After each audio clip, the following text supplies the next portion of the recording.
I legit think the iPhone 14 Pro is the most important and exciting iPhone since the iPhone 10 for the modern day. And if we take a look at the iPhone 14 Pro Max, this one here is meant to be the biggest and the best from Apple. But considering the starting price of £1,199 in the UK, I'm still confident it will hold its own very well. But just how well can it challenge a true Ultra device like the Galaxy S22 Ultra, especially considering it's actually slightly lower in price at £1,149 for the same storage? Pro versus Ultra, iPhone 14 Pro Max versus the Galaxy S22 Ultra. Let's get into this discussion. Now, some takes are going to be objective and some are going to be subjective to what I think my experience is, and of course, some cases are going to be a nice mix of both. But for the design, fit, finish, and build quality, based on my long-term usage with the Galaxy S22 Ultra, and also one particular design feature I really do appreciate on the iPhone 14 Pro Max that you just don't see on a high-end phone, I am split between the two. But as these discussions go, I've got to try and choose one, and in this case, I think it's the S22 Ultra that just about takes it. It's a harder choice for me to pick the Galaxy S22 Ultra, but it's more down to the fact that Samsung knows how to make a large 6.8-inch footprint device feel a lot easier to handle thanks to the more curved overall design, the premium matte finish and the materials, and the 20:9 aspect ratio with the tighter dimensions. For such a large phone, the Galaxy S22 Ultra is very manageable in the hand. Now, that's not to say the iPhone 14 Pro Max doesn't match up, because in a lot of ways it does two things, in my opinion, better than the Galaxy S22 Ultra. Not by much, but Apple's matte finish has always felt a little bit better to me personally, and I think that will be the same for the 14 Pro Max. And of course, the main one is a completely flat front display. However nice a curved front display may look, I'm just over it when it comes to the lack of functionality it brings from accidental touches, glaring, and a harder to find screen protector. A flat display is just the way, and it looks like Apple are still the kings of this design for a super high-end device. For the display experience overall, it's got to be Samsung with the Galaxy S22 Ultra for me. Now, some may not like my decision to go with the S22 Ultra here, especially considering the massive improvements Apple have brought to the 14 Pro Max with the new dynamic island pill-shaped cutout at the top, which really, in my opinion, should have actually been named the Touch Bar. The new LTPO display that can refresh up to 120 Hz and as low as 1 Hz, enabling finally an always dim display. Oh man, this always happens when I say it wrong. I mean an always on display. The super bright 2000 nits outdoor brightness and 1600 nits for HDR, and totally it does have enough pixels to be called QHD, but it's not really still an official 1440p display. That being said, the iPhone 14 Pro Max is bringing the best display experience ever on an iPhone, minus the one drawback of having a curved front display. As a total package on a technical level, based on my real world experience, the Galaxy S22 Ultra is just unmatched with a true QHD plus resolution display at 3200 by 1440p, an adaptive LTPO OLED panel that can also refresh between 120 Hz all the way down to 1 Hz, a solid 1750 nits of peak brightness for both HDR and outdoor viewing, and finally, the one that is S Pen support, which, mind you, the S Pen is built into the frame of the Galaxy S22 Ultra. I am impressed with the improvements the iPhone 14 Pro Max brings to the display, but as a total package, I still think the Galaxy S22 Ultra takes the win here for me. And hey, if you're enjoying this discussion comparison, then be sure to like, subscribe, and turn on notifications so you're part of Team TLS, the Tech Lover Squad, so you don't miss any future videos on the channel. Out of the way, let's get back into the discussion comparison. A quick disclaimer when it comes to the specs and performance, as I am based in the UK, my model of the Galaxy S22 Ultra is using the Exynos 2200 model with 12GB of RAM and 256GB of internal storage. We can keep debating on what software features and how the overall specs and the power of the smartphone can be used, but at the end of the day, Apple's new A16 Bionic chip is the fastest and the most powerful smartphone chipset announced right now. And when it comes to chipset performance, Apple are low-key still in a league of their own. There is no word out there if there's an increase in RAM for the iPhone 14 Pro Max up to 8GB from 6GB, and Apple didn't make it all too clear if the cooling and thermal management improvements are also applicable to the iPhone 14 Pro series, just like on the normal iPhone 14 and 14 Plus.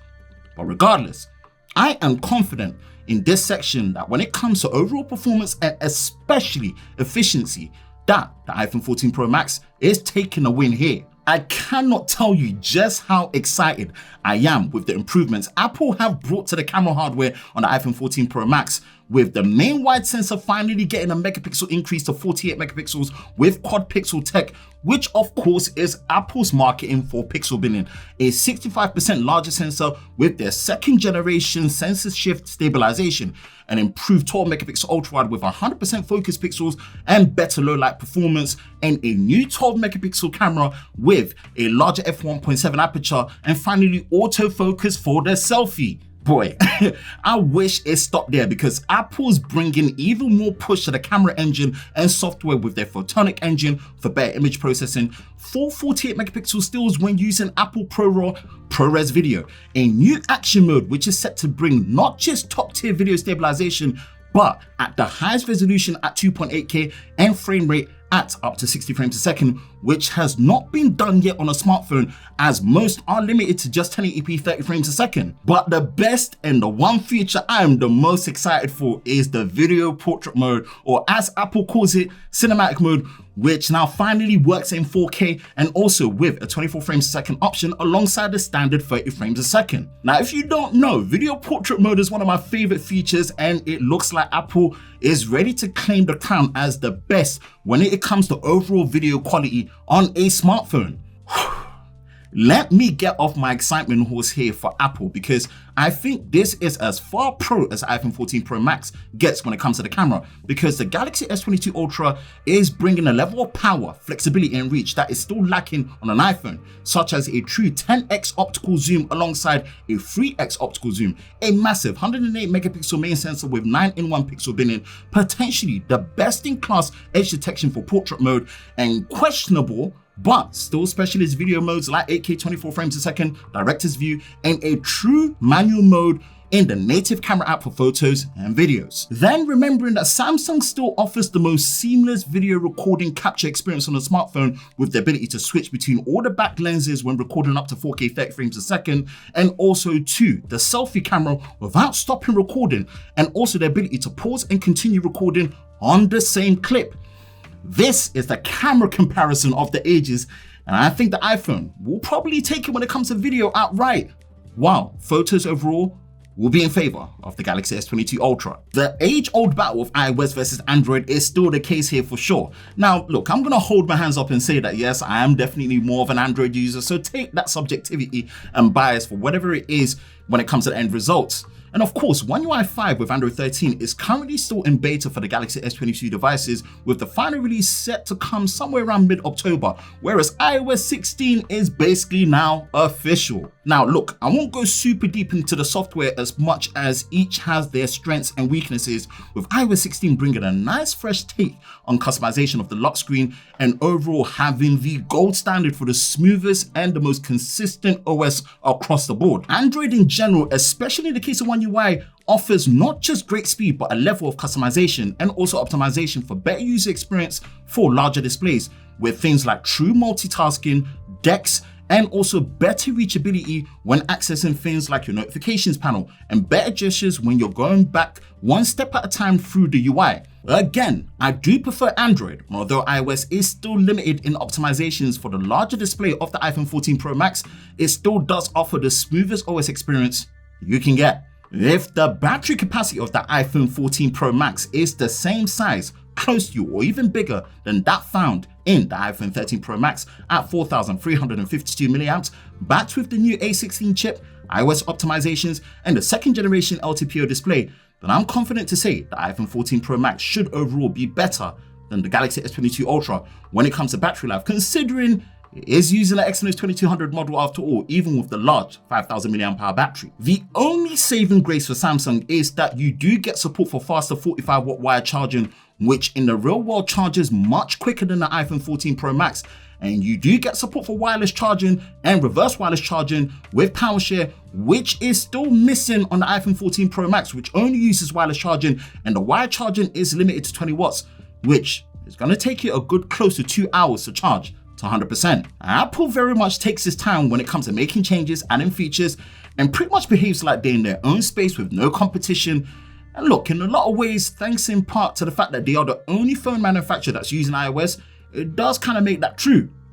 But the reality is that they do have competition, and for the iPhone 14 Pro Max, it does indeed have its work cut out compared to the Galaxy S22 Ultra, considering you do have to pay more for the iPhone 14 Pro Max here in the UK.